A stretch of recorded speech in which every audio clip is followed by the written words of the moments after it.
ಓಂ ಶ್ರೀ ರಾಘವೇಂದ್ರಾಯ ನಮಃ. ಶ್ರೀ ಗುರುಭ್ಯೋ ನಮಃ. ಪರಮ ಗುರುಭ್ಯೋ ನಮಃ. ಶ್ರೀಮದಾನಂದ ತೀರ್ಥ ಭಗವತ್ ಪಾದಾಚಾರ್ಯ ಗುರುಭ್ಯೋ ನಮಃ. ಶ್ರೀ ವೇದವ್ಯಾಸಾಯ ನಮಃ. ಲಕ್ಷ್ಮೀ ಹಯಗ್ರೀವಾಯ ನಮಃ. ಲಕ್ಷ್ಮೀ ವೆಂಕಟೇಶಾಯ ನಮಃ. ಓಂ ಉಗ್ರವೀರಂ ಮಹಾವಿಷ್ಣುಂ ಜ್ವಲಂತಂ ತಲತೋಮುಖಂ ನರಸಿಂಹಂ ಭೀಷಣಂ ಭದ್ರಂ ಮೃತ್ಯುಂ ನಮಾಮ್ಯಹಂ. ಪೂಜ್ಯಾಯ ರಾಘವೇಂದ್ರಾಯ ಸತ್ಯಧರ್ಮರತಾಯ ಚ ಭಜತಾಂ ಗರುಕ್ಷಾಯ ನಮತಾಂ ಕಾಮಧೇನವೇ ದುರ್ವಾದಿದ್ವಾಂತರವೇ ವಿಷ್ಣುವೇಂದ್ರೇವರಂದ್ರೆ ಶ್ರೀ ರಾಘವೇಂದ್ರ ಗುರುವೇ ನಮೋ. ಅತ್ಯಂತ ದಯಾಳವೇ ಕ್ಷೇತ್ರಾಭಿಮಾನ ದೇವತೆಯಾಗಿರ್ತಕ್ಕಂಥ ಜ್ವಾಲಾ ಭವರೋಗ ವಿದ್ಯೆ ಲಕ್ಷ್ಮೀ ನರಸಿಂಹದೇವರ ಸನ್ನಿಧಾನ, ನವನರಸಿಂಹದೇವರ ಸನ್ನಿಧಾನ, ಅದರಲ್ಲೂ ವಿಶೇಷವಾಗಿ ಸಂತಾನ ಗೋಪಾಲಕೃಷ್ಣ ಇರ್ತಕ್ಕಂಥ ಸನ್ನಿಧಾನ, ಮುಖ್ಯ ಪ್ರಾಣ ದೇವರ ಸನ್ನಿಧಾನ, ಸಾಕ್ಷಾತ್ ಗುರುಗಳಾಗಿರ್ತಕ್ಕಂಥ ರಾಯರ ಬೃಂದಾವನದಲ್ಲಿ ವಿಜೇಂದ್ರ ತೀರ್ಥರು, ಜಯತೀರ್ಥರು, ರಾಯರು ಮೂರೂ ಮೃತಿಕೆ ಇರ್ತಕ್ಕಂಥ ರಾಯರ 48 ಸಾಲಿಗ್ರಾಮ ಇರ್ತಕ್ಕಂಥ ಇಂಥ ಕ್ಷೇತ್ರದಲ್ಲಿ ವಿಶೇಷವಾಗಿ 2 ಮೃತಿಕಾ ಬೃಂದಾವನ ಇರ್ತಕ್ಕಂಥ ಇಂಥ ಕ್ಷೇತ್ರದಲ್ಲಿ ರಾಘವೇಂದ್ರ ಸ್ವಾಮಿಗಳು ಪ್ರತಿಯೊಬ್ಬರಿಗೂ ಆರೋಗ್ಯ, ಭಾಗ್ಯ, ಧನ ಧಾನ್ಯಗಳನ್ನು ಕೊಟ್ಟು ರಾಯರ ಭಕ್ತರಿಗೆ ರಾಯರೇ ಅನುಗ್ರಹವನ್ನು ಮಾಡಲಿ ಅಂತೇಳಿ ಭಗವಂತನಲ್ಲಿ ಪ್ರಾರ್ಥನೆ ಮಾಡ್ತಾ, ಬಹಳ ವಿಶೇಷವಾಗಿ ಕೇಳಿರ್ತಕ್ಕಂಥ ಒಂದು ತಾಯಿ, ನನಗೆ ಹಸಿವು ಜಾಸ್ತಿ ಆಗ್ತಾ ಇರುತ್ತೆ, ಊಟವೇ ಮಾಡಕ್ಕಾಗ್ತಾ ಇಲ್ಲ, ಆ ರಾಯರ ಅನುಗ್ರಹ ನನ್ಗೆ ಆಗ್ಬೇಕು, ಅದರಿಂದ ರಾಯರ ಅನುಗ್ರಹಕ್ಕೆ ಯಾಕೆ ಈ ತರ ಆಗ್ತಾ ಇದೆ, ನನಗೆ ಆಸ್ಪತ್ರೆ ನೋಡಿಸ್ತಾ ಇದ್ದೀನಿ, ಏನೂ ಆಗ್ತಾ ಇಲ್ಲ ಅಂತ ಕೇಳಿದ್ದೇನೆ ತಾಯಿ. ರಾಘವೇಂದ್ರ ಸ್ವಾಮಿಗಳ ವಿಶೇಷವಾಗಿ ಪೂರ್ವ ಜನ್ಮದಲ್ಲಿ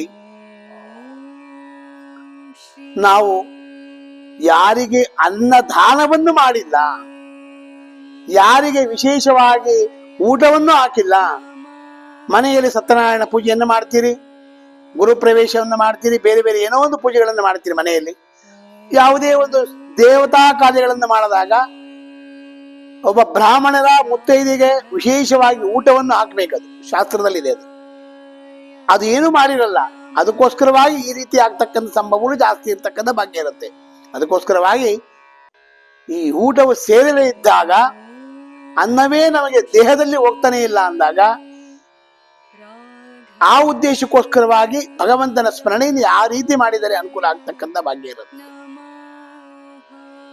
ಗುರುಗಳ ವಿಶೇಷವಾಗಿ ಎಲ್ಲಿ ರಾಯರ ಮಠಗಳಿದೆ, ಕ್ಷೇತ್ರದಲ್ಲಿ ಮಂತ್ರಾಲಯ ಕ್ಷೇತ್ರಕ್ಕೆ ಆಗಿರಬಹುದು, ಎಲ್ಲಿ ಮೃತ್ತಿಕಾ ಬೃಂದಾವನಗಳಿದೆ, ಆ ಮೃತ್ತಿಕಾ ಬೃಂದಾವನದಲ್ಲಿ ಹೋಗಿ 21 ದಿನಗಳ ಕಾಲ ಯಾರಿಗೆ ಊಟವೇ ಮಾಡುವುದಕ್ಕೆ ಆಗೋದಿಲ್ಲ, ಅವರು 21 ದಿನಗಳ ಕಾಲ ರಾಯರಿಗೆ ಒಂದು ಹಿಡಿ ಅಕ್ಕಿಯನ್ನ ತೆಗೆದುಕೊಂಡು ಭಗವಂತನಲ್ಲಿ ಪ್ರಾರ್ಥನೆಯನ್ನು ಮಾಡಿ, ಒಂದು ಹಿಡಿ ಅಕ್ಕಿಯನ್ನು ಹಿಡ್ಕೊಳೋದು, 21 ನಮಸ್ಕಾರವನ್ನು ಮಾಡಿ ರಾಯರ ಬೃಂದಾವನಕ್ಕೆ ಆ ಇಡೀ ಅಕ್ಕಿಯನ್ನ ಅಲ್ಲಿ ಒಂದು ತಟ್ಟೆಯನ್ನು ಇಟ್ಟು ಆ ಇಡೀ ಅಕ್ಕಿಯನ್ನ ಅಲ್ಲಿ ಹಾಕಬೇಕು.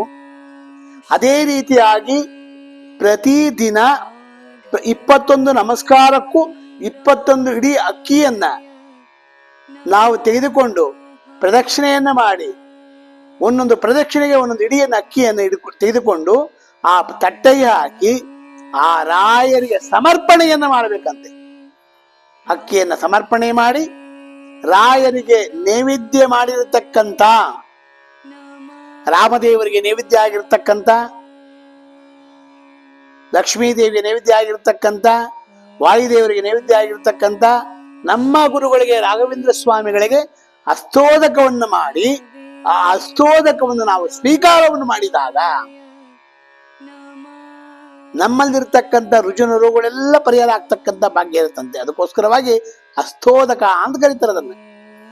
ರಾಯರಿಗೆ ಅಸ್ತೋದಕವನ್ನು ನಾವು ಸ್ವೀಕಾರವನ್ನು ಮಾಡಿದಾಗ ನಮ್ಮ ದೇಹದಲ್ಲಿರ್ತಕ್ಕಂಥ ಎಲ್ಲ ರುಜಿನ ರೋಗಗಳೆಲ್ಲ ಪರಿಹಾರ ಆಗ್ತಕ್ಕಂಥ ಭಾಗ್ಯ ಇರುತ್ತದೆ. ಯಾಕಂದ್ರೆ ಭವರೋಗ ವೈದ್ಯ ಅಂತ ಕರೀತಾರೆ ರಾಘವೇಂದ್ರ ಸ್ವಾಮಿಗಳನ್ನ. ಭವ ರೋಗ ವೈದ್ಯರು ಅವರು. ಯಾವುದೇ ರೋಗ ರುಜಿನಗಳಿದ್ರು ಎಲ್ಲವನ್ನು ಪರಿಹಾರ ಮಾಡ್ತಕ್ಕಂಥವರೇ ನಿಮ್ಮ ಗುರುಗಳಾಗಿರ್ತಕ್ಕಂಥ ರಾಘವೇಂದ್ರ ಸ್ವಾಮಿಗಳು. ಅದಕ್ಕೋಸ್ಕರವಾಗಿ ಪ್ರತಿದಿನ ಈ ಕೆಲಸವನ್ನು ಮಾಡಿದಾಗ ಕೆಲವು ದಿನಗಳಲ್ಲಿ ವಿಶೇಷವಾಗಿ 1 ದಿನಗಳಾಗುತ್ತೆ, 1 ದಿನಗಳಾಗಲ್ಲ. ಅದೇ ರೀತಿ ಕಾಲಕ್ರಮೇಣ 21 ದಿನಗಳ ಕಾಲವಾಗಿ ನಮಸ್ಕಾರವನ್ನು ಮಾಡಿ, ಆ ಅಕ್ಕಿ ಒಂದು ಇಡಿಯನ್ನ 21 ನಮಸ್ಕಾರವನ್ನು ಮಾಡಿ ಒಂದು ದಿನಕ್ಕೆ ಒಂದೇ ಸರಿ ಸಾಕು ನಮಸ್ಕಾರ. ಬೆಳಗ್ಗೆನೋ ಮಧ್ಯಾಹ್ನನೋ ಸಾಯಂಕಾಲನೋ ಯಾವ ರೀತಿ ಆದರೂ ಪರವಾಗಿಲ್ಲ, ನಿಮಗೆ ಯಾವ ರೀತಿಯಾಗಿ ಅನುಕೂಲ ಆಗ್ತಕ್ಕಂಥ ಭಾಗ್ಯ ಇರುತ್ತೋ ಅದು ವಿಶೇಷವಾಗಿ ಅನುಗ್ರಹ ಮಾಡ್ತಕ್ಕಂಥವ್ರು ಆಗ್ತಾರೆ. ಬೆಳಗ್ಗೆ ಮಾಡಿದಾಗ ಬಹಳ ವಿಶೇಷವಾಗಿ ಅನುಗ್ರಹ ಮಾಡ್ತಕ್ಕಂಥವ್ರು ಆಗ್ತಾರೆ. ಆ ಮಧ್ಯಾಹ್ನದಲ್ಲಿ ವಿಶೇಷ ಅನುಗ್ರಹ ಮಾಡೇ ಮಾಡ್ತಾರೆ. ಯಾಕೆಂದ್ರೆ ಅಲ್ಲಿ ನೋಡೋದ ರಾಮ, ಇಲ್ಲಿ ನೋಡೋದು ರಾಮ, ಎಲ್ಲೆಲ್ಲಿ ನೋಡಿದರೂ ಅಲ್ಲೇ ಶ್ರೀರಾಮ. ಅದಕ್ಕೋಸ್ಕರವಾಗಿ ಯಾವ ಟೈಮಲ್ಲೂ ಮಾಡಿದ್ರು ನಮ್ಗೆ ಶ್ರದ್ಧೆಯಿಂದ ಭಕ್ತಿಯಿಂದ ರಾಯರಿಗೆ ನಮಸ್ಕಾರವನ್ನು ಮಾಡಿದಾಗ ಅನ್ನದಲ್ಲಿರ್ತಕ್ಕಂಥ ಮಹಾಲಕ್ಷ್ಮೀ ದೇವಿ ಅನ್ನಪೂರ್ಣಿ ಸದಾಪೂರ್ಣಿ ಶಂಕರಿ ಪ್ರಾಣವಲ್ಲವೇ ಜ್ಞಾನ ವೈರಾಗ್ಯ ಸಿದ್ಧಾರ್ಥ ಭಿಕ್ಷಾಂದೇಹಿ ಪಾರ್ವತಿ. ಆ ಪಾರ್ವತಿ ದೇವಿ ಅನುಗ್ರಹ, ಆ ಸರಸ್ವತಿ ದೇವಿಯ ಅನುಗ್ರಹ, ನಿಮ್ಮ ಗುರುಗಳಾಗಿರ್ತಕ್ಕಂಥ ರಾಘವೇಂದ್ರ ಸ್ವಾಮಿಗಳ ಅಸ್ತೋದಕವನ್ನ, ರಾಯರ ಅಸ್ತೋದಕವನ್ನ ನಾವು ಸ್ವೀಕಾರವನ್ನು ಮಾಡಿದಾಗ ನಮ್ಮಲ್ಲಿರ್ತಕ್ಕಂಥ ದೇಹದಲ್ಲಿ ಇರ್ತಕ್ಕಂಥ ಎಲ್ಲ ಕಷ್ಟಗಳು ಪರಿಹಾರ ಮಾಡಿ, ಎಲ್ಲ ರೀತಿಯಲ್ಲಿರ್ತಕ್ಕಂಥ ಯಾವುದೇ ಒಂದು ರೋಗಗಳಿದ್ದು ಪರಿಹಾರ ಮಾಡಿ ನಾವು ಅನ್ನವನ್ನ ಸ್ವೀಕಾರವನ್ನು ಮಾಡತಕ್ಕಂಥ ಭಾಗ್ಯ ನಿಮ್ಮ ಗುರುಗಳಾಗಿರ್ತಕ್ಕಂಥ ರಾಘವೇಂದ್ರ ಸ್ವಾಮಿಗಳೇ ಅನುಗ್ರಹವನ್ನ ಮಾಡೇ ಮಾಡ್ತಾರೆ. ಅದರಲ್ಲಿ ಸಂಶಯ ಅಂತ ಹೇಳ್ತಾರೆ, ಸಂಶಯ ಅಂತ ಹೇಳ್ತಾರೆ ರಾಘವೇಂದ್ರ ಸ್ವಾಮಿಗಳು. ಅದಕ್ಕೋಸ್ಕರವಾಗಿ ಇಂಥ ರಾಘವೇಂದ್ರ ಸ್ವಾಮಿಗಳ ಅಸ್ತೋದಕವನ್ನ ನಮಗೆ ಆರೋಗ್ಯದಲ್ಲಿ ಸಮಸ್ಯೆ ಇದ್ದಾಗ, ಊಟವೇ ಮಾಡೋದಕ್ಕೆ ಆಗೋದಿಲ್ಲ ಅಂದಾಗ, ಅನ್ನ ನನಗೆ ಬಾಯಲ್ಲಿ ಹೋಗ್ತಾನೇ ಇಲ್ಲ ಗುರುಗಳೇ, ಒಂಚೂರು ಹೋಗುತ್ತನ್ನ, ಯಾಕೋ ಅನ್ನನೇ ಸೇರ್ತಾ ಇಲ್ಲ ಅಂದಾಗ ದೇವರಿಗೆ ಸಮರ್ಪಣೆಯನ್ನ ಮಾಡಿ, ರಾಯರಿಗೆ ಸಮರ್ಪಣೆಯನ್ನ ಮಾಡಿ, ಗುರುಗಳಿಗೆ ಸಮರ್ಪಣೆಯನ್ನ ಮಾಡಿ,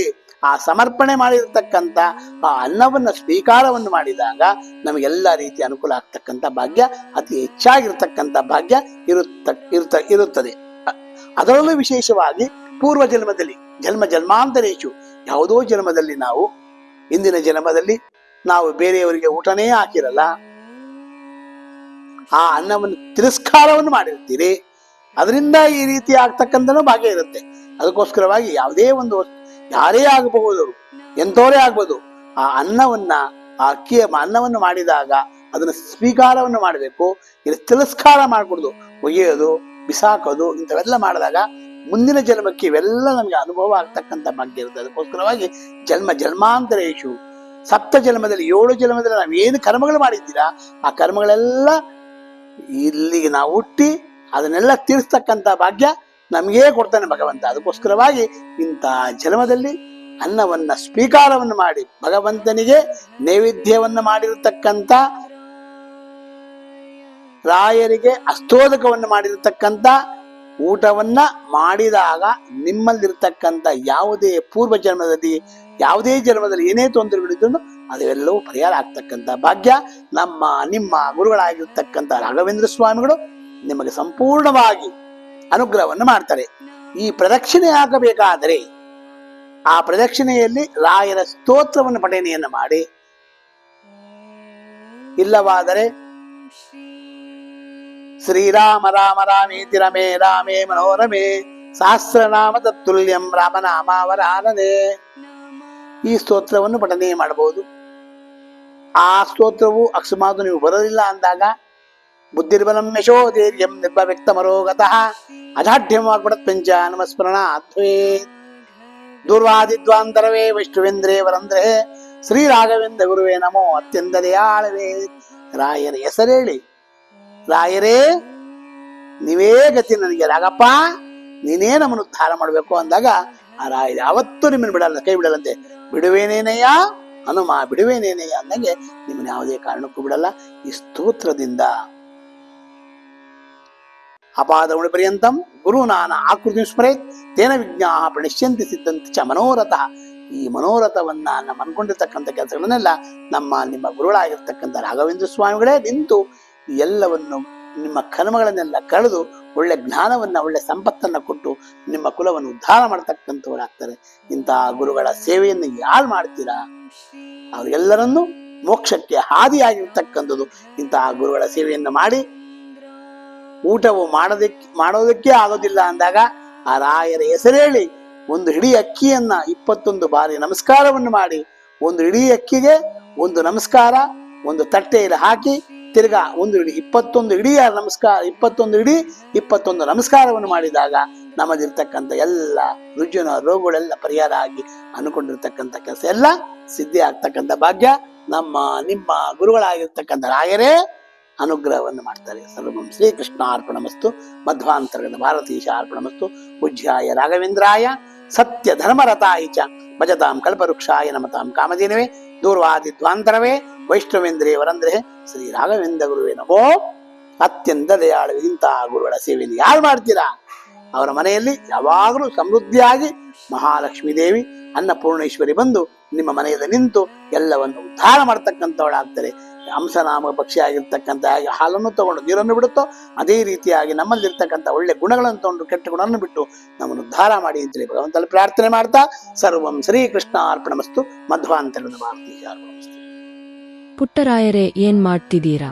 ಪ್ರತಿದಿನ ನಮ್ಮ ಅಪ್ಪ ಅಮ್ಮ ನಿಮ್ಮ ಚಾನೆಲ್ ನ ಎಲ್ಲಾ ವಿಡಿಯೋಗಳನ್ನ ನೋಡುತ್ತಾರೆ, ಆದ್ರೆ ಸಬ್ಸ್ಕ್ರೈಬ್ ಶೇರ್ ಮಾಡೋದು ಮರೆತಿದ್ದಾರೆ.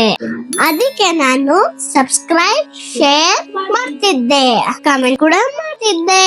ಹಾಗಾದ್ರೆ ನೀವು ಕೂಡ ಸಬ್ಸ್ಕ್ರೈಬ್ ಶೇರ್ ಕಮೆಂಟ್ ಮಾಡಿ ಪ್ಲೀಸ್.